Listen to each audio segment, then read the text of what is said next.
All right, Broncos country. It's Bleav in Broncos. Mike Carmellini, David Marshall, presented by FanDuel as always. David, how you doing, brother? Better late than never, right? We got breaking news. Dude, it might be August 20th, but that doesn't mean the Broncos can't get active in free agency for the first time all year, realistically. Dude, I love the signing. I love that Taylor Rapp is here. We could have made the signing a while ago, but I guess we had to wait to see how he worked out. We're going to break it all down. Y'all be sure. I mean, we already got people in the chat. Smash that like, subscribe, leave us a review on the podcast apps, and can't wait to break this down and how it affects the future of the roster.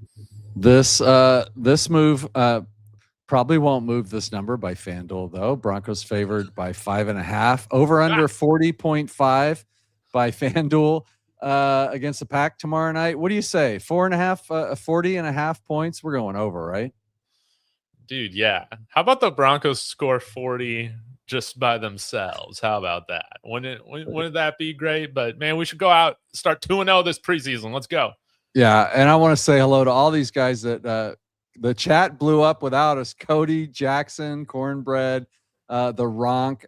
You guys are all in here already before us talking about this big move and the safety position in general. David, Hufanga and Jones obviously are your 1 and 2. This is a big signing for the Broncos. Go out and get Buffalo Bills safety.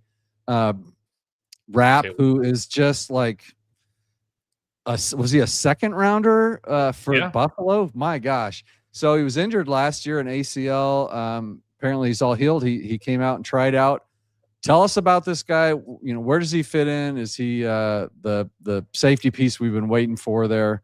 What do you see the Broncos doing with him? I think he's a fantastic replacement for PJ Locke. And so he'll probably just be here on a 1-year deal, signing for a fraction of what Locke signed with for the Cowboys, and somebody who brings a lot of NFL experience. So you're talking about the past 3 years with Buffalo. Prior to that, spent the first 4 years of his NFL career with the LA Rams, Super Bowl 61 champion.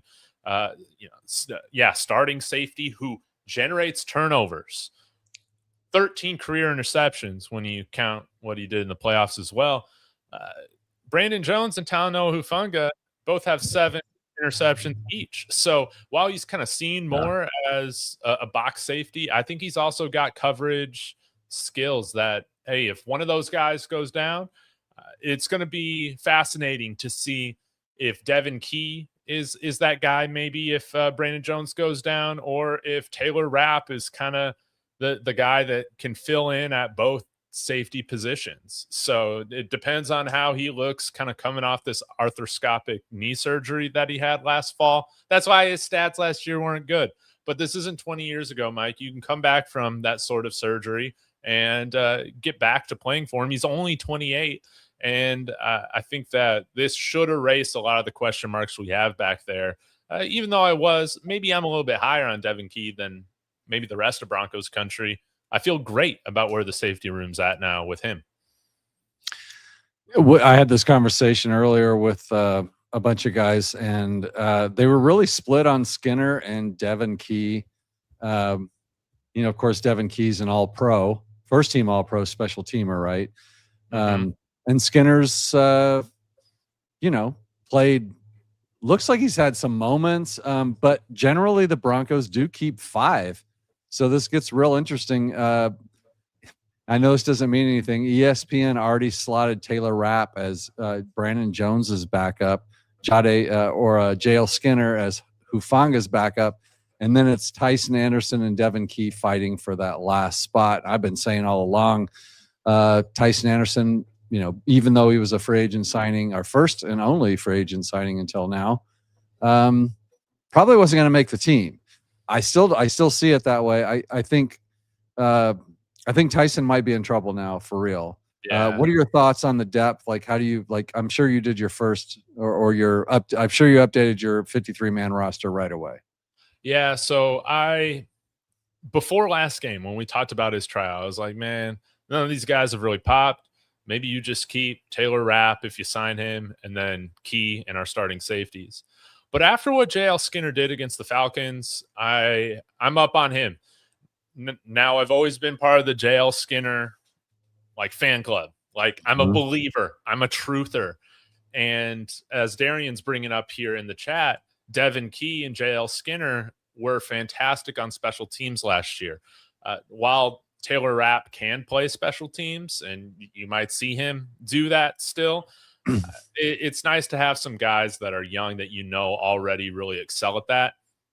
So I think after Skinner's performance, and as long as he has a strong performance this week against the Packers, I think that he's that fifth safety in there. I think Devin Key is more of kind of the direct backup if you're trying to peg, because I don't think he's similar to Hufanga at all. Rapp would be that guy that I think would fill in for Hufanga, and then Skinner after that. But I would keep those five guys with Devin Key, Talanoa Hufanga, Brandon Jones, Taylor Rapp, and JL Skinner. That's how I would do it. And you might say, Dave, well, who are you getting rid of? Well, in our 53, we've talked about a sixth edge, whether that's Johnny Walker or Drew Sanders, who did he even return to practice today? I guess they didn't even have practice because we play tomorrow. Yeah.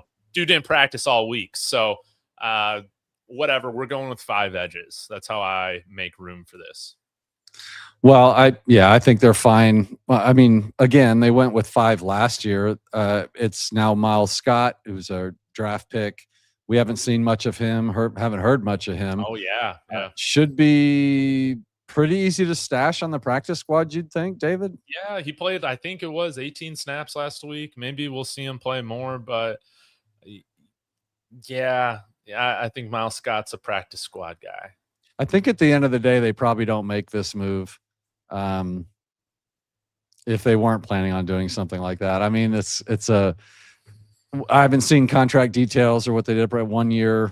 Did you see them yet? Do you know what the contract was yet? Has that been put out now? I mean, I think Skinner, Key, and Rapp will all be there. All three of those guys will be there. And then, Anderson, who knows what happens to him. I think they'll put Miles Scott on the practice squad. I don't know how else they can do it. I don't see them keeping six of these guys. There's no reason to keep six safeties. I don't care how I good would lose my mind. Imagine keeping more safeties than corners. Yeah. I mean, with Moss, McMillan, PS2, Barron, could you stop Chris Abrams' drain and then just stop and then keep more safeties? Yeah. No way. Crazy. That'd bring up Brent Austin talk too. Let's check the chat. You guys are in here. Darian says Skinner's really important to special teams. I don't see them going with four. Well, I mean, I'm saying they're going with five. That's what they did last year. PJ Locke suffered an Achilles injury.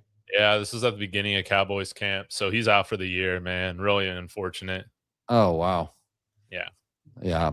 Liked him, liked the player. Hope he got paid before he did that. David, it is good to see that the Broncos are not done looking at their roster. Like, they're never quite done. Where else might they be looking, David? Well, let me just talk about that for a second. I know we're trying to win the Super Bowl this year with the power of friendship. I know that's why we brought everybody back, but this is a very positive move to see, hey, we're not just going to hope that all of our guys can do it. We're still looking to get better on the margins, and that's what Super Bowl winning teams do. So very encouraging. Again, this is the best free agency signing that we've had. Tyson Anderson's probably going to end up on some other team after training camp. That's just how it is, just like Franklin was last year. So, I would like to think then, if they're looking at safety and saying, you know what, we haven't been satisfied with what we've seen in training camp. Can I guess what room you're going to? Oh, yeah. Let's talk about it. Tight end. Absolutely, man. This tight end room is as mid as they come. Now, there's not a David Njoku available, sadly. He was a wave 3 free agency signing to the Chargers. Man, would have been nice. with the other Troutman, with Ingram, Njoku. That's a fun 3-headed monster right there, but we probably couldn't offer him the playing time he wanted. But there's still one tight end out there that I think the Broncos need to at least next week bring in for a tryout and reevaluate this position group and say, you know what? No one's really popped. Taysom Hill, baby. Yeah. He is the last piece we need on this offense. Again, I think you can get away if you wanted to with somebody like Dallin Bentley on the practice squad. Maybe I'm undervaluing him. Maybe you can get away with Nate Atkins on the practice squad. Maybe I'm undervaluing him. Hell, you might even be able to get away with Taysom Hill on the practice squad to start because he's such a niche type of player. I don't think he's going to have to try out. I think he'll come in, take a physical. They'll do just that. They'll sign him, put him on the practice squad, pay him whatever they want to pay him. I think they can pay him anything they want. And they can call him up so many times. Yeah. And then at some point they'll have to call him up and keep him. But I think that's how they'll play that. I think that's what's going to happen. And I kind of think it needs to happen, man. Says PJ is not out for the year. So that would be good news if that's the case. I tried to look that up real quick, but I wasn't able to get any news on that. I probably should have just typed that in, but I did. I just get a bunch of signing, and he says he's coming back. Yeah, I don't know. Almost ready to return, it says. It was not an Achilles. My bad for the fake news. Hyperextended left knee. Okay. All right. So he's not out for the league. He's 2 weeks out, 2 weeks ago. So hopefully he's back and playing. Let's hope. But yeah, I think I think Taysom's coming in. If I had to bet money on it, FanDuel, I probably would, David. Now that would bear, I guess I could bring up the 53 again real quick and see what we did. Did we actually put him on there? We didn't. We still have Adkins, Ingram, Jolie, Troutman. They kept 4 last year. That would be 4. Bentley would be on the practice squad. If you put Taysom Hill on the practice squad, I'm getting rid of Nate Atkins. The 46. You don't like the number? 45. Is it 45? I thought it was 46. Prentice is 46. Oh, that's right. But actually, now that I think about it, you bring up a great point. Like, Taysom Hill's going to start out on the practice squad.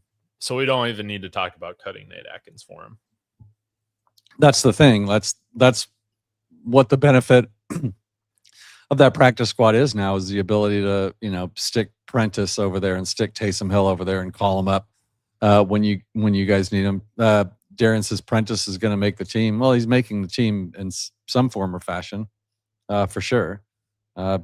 Sean Payton basically said those, we're a fullback team. We're going to have a fullback. So I Bleav that as well. Whether it's active every game or not remains to be seen.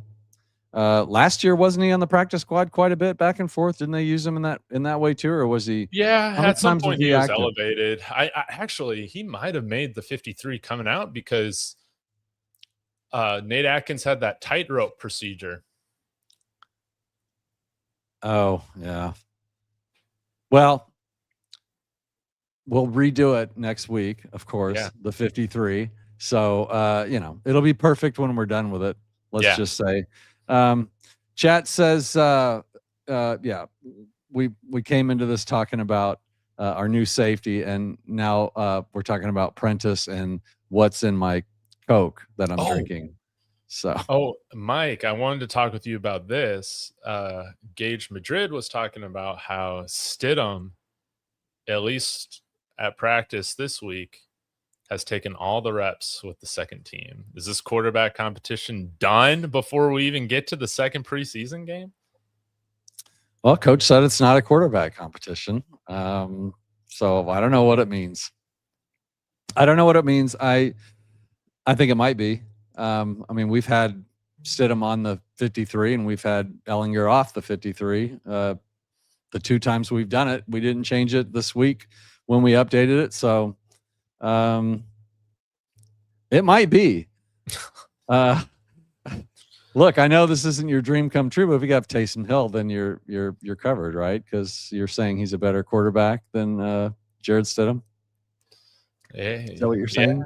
I mean, I think he's won more games as a starter than Jared Stidham has, actually. Wow, that's sad, Bronc. I'm gonna look that Bleav up. in Broncos. I don't know that that's a thing, but we do have. So we've got Bo and Stidham. We have 2 quarterbacks. We have now we had 4 running backs last year, which would fit into. Was it Darian? Yeah, Darian's got Prentice on, which would fit that, and then 5 wide receivers. Yeah, you just take Bentley and you put him on the practice squad, and you take Prentice and put him on the active, and then that would be. So you've got Ingram, Jolie, Troutman, Adkins in the tight end room for now, and then of course 9 offensive linemen with the addition of Casey. Yes. So that all balances. I mean, you can go either way on those. They should not keep 4 running backs unless it's Prentice. Yeah, we had 3 running backs. We had JK, RJ, and Coleman. But if you want to throw Prentice on there, we can just slide Bentley off. So either way works. That's a they'll do whatever they feel is easiest to get through. If they feel like Bentley's not going anywhere, they'll just throw him over there and stick Prentice on the 53, right, David? Yeah, that's right. Now, for those who are wondering, Taysom Hill has a starting quarterback record of 7-2. Yeah, that's going to be better. Starting quarterback. Jared Stidham, when you include the AFC Championship game, is 1-4 in his career starts. So he won one game, and it was not the AFC Championship game. Man, that's crazy. Taysom Hill 7-2. That's crazy. So on our 53, Hufanga, Jones, Key, Skinner. I'm gonna have to take. Yeah, I'm gonna have to take. We gotta move. We gotta move Rapp here, and that leaves Skinner and Anderson. That means Anderson is bye-bye, right? Yeah. You can go back to Cincinnati. Can you imagine being a free agent, being all excited, and then getting cut at the end? But I predicted it, man. I said that a month ago. I've been saying, man, I don't think there's any way this guy. If he wasn't early declare, he still has college eligibility. Yeah. Don't get me started on that. And then we've got 5 cornerbacks. I like this. So we have 26. Do we have? Oh, here's the problem. We got to have 5, 3. Sorry, I know this is bad TV. Oh, I guess we can. Are we putting Cooper? I guess for now we got to put Cooper on the. Yeah, how many edges do we have? So we got 5 edges. Yeah, Benito Cooper, of course, Ellis, Q Robinson, and Tillman. How many linebackers? 4. Good. They'll be. Now I've got Murdoch and Corinne Reed. Yeah. And then York to the practice squad, right? Yeah. So yeah, I don't know if we can have all those tight ends and Prentice. So sorry, Prentice. I mean, you go Adkins, Ingram, Jolie, Troutman, and then you put Taysom Hill as your quarterback 3, emergency quarterback. Nah, staying on the practice squad because then he can be active if something for the games we want him on. Yeah. We can be active on the games we want him on. How many activations can they get? Do you know? Is it 4? I think it's 3 or 4. I think it's 3. I don't know. I could be wrong. But yeah, between Nate Atkins and Adam Prentice, I think only one of those guys should be on the active roster. So it should be Nate Atkins because he's got more versatility and he can also play fullback should Adam Prentice choose to go somewhere else if he is put on the practice squad.